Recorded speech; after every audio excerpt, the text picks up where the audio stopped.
10,323 शिक्षक की नौकरी वापस पाने का आंदोलन जोर पकड़ रहा है।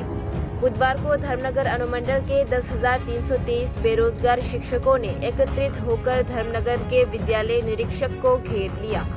हालांकि स्कूल निरीक्षक से आश्वासन मिलने के बाद स्थिति शांत हुई। धर्मनगर पुलिस मौके पर पहुंची।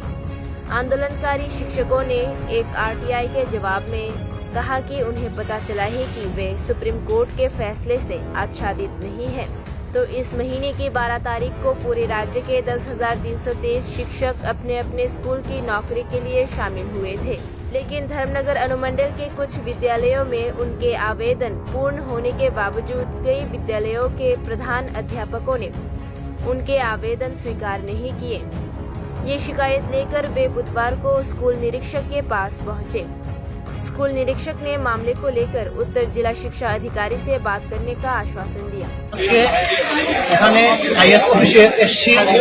আপনারা জানেন যে আমরা বিগত 2 বছর থেকে বেতন পাচ্ছি না এবং কিছুদিন আগে আমরা সুপ্রিম কোর্টের মধ্যে একটা আরটিআই করেছিলাম এবং ওই আরটিআই মূলে আমরা জানতে পেরেছি যে এসএলপি মূলে আমাদের চাকরিটা চলে গেছে বলে দপ্তর আমাদেরকে এতদিন বলে এসেছিল।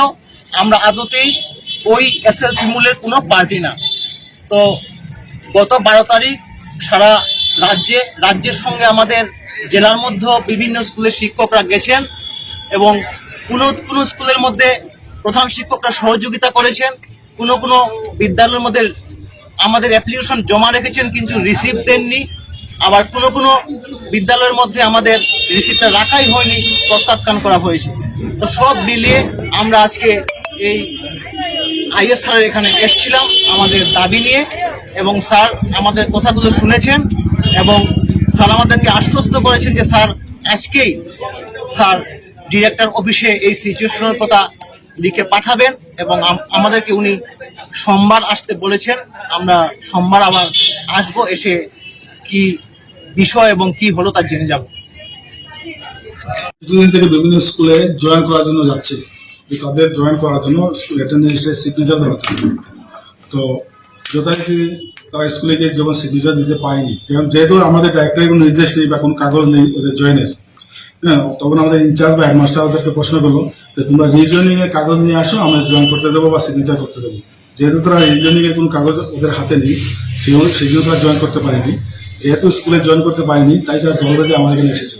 কিন্তু আগে থেকে আমি জানি না তারা যে এখন আসবে, এখানে আসবে আমি জানি না। হঠাৎ করে তারা এখন প্রায় 150-200 জন আসলো, এসে আমাকে ঘেরাও করলো যে আমি নাকি পারমিশন দেওয়ার জন্য, জয়েন করার জন্য স্কুলে।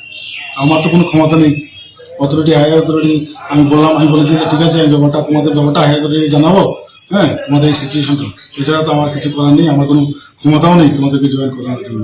এই ব্যাপারটা আর কি। আপনাদেরকে কি আশ্বাস দিলেন, কি আশ্বস্ত করলেন ওদের? আমি বলেছি আমি ডাইরেক্টর ম্যাডামকে জানাবো আজকে যে সিচুয়েশনটা আমার এখানে অফিসে ঘেরাও হয়েছে, আমি জানাবো যে ম্যাডাম এই ব্যাপার, এই জন্য তারা এসেছে, তারা স্কুলে দিয়েছে, স্কুল থেকে আমার এখানে আসলো, আসার পর বললো তারা স্কুলকে জয়েন করার জন্য, সিগনেচার দেওয়ার জন্য। আমি বললাম যে আমার তো কিছু করার নেই, ডাইরেক্টর ম্যাডাম যদি পারমিশন দেয়, আপনাদেরকে পারমিশনের কোনো কাগজ থাকে তাহলে আপনারা জয়েন করতে পারবেন, নতুবা আমার পক্ষে তো আপনাকে অ্যাটেন্ডেন্সের সিগনেচার দেওয়ার ক্ষমতা নেই, আমি বলতে পারবো না সিগনেচার দেওয়ার জন্য। হঠাৎ করে তারা আসলো, হুট করে তারা এতজন লোক আসলো আমার এখানে, প্রায় 150-200 জন আসলো। আমি আগে থেকে কোনো কিছুই জানি না, আমিও দেখা হতো হয়ে গেলাম যে এত মানুষ কেন বাধ্য।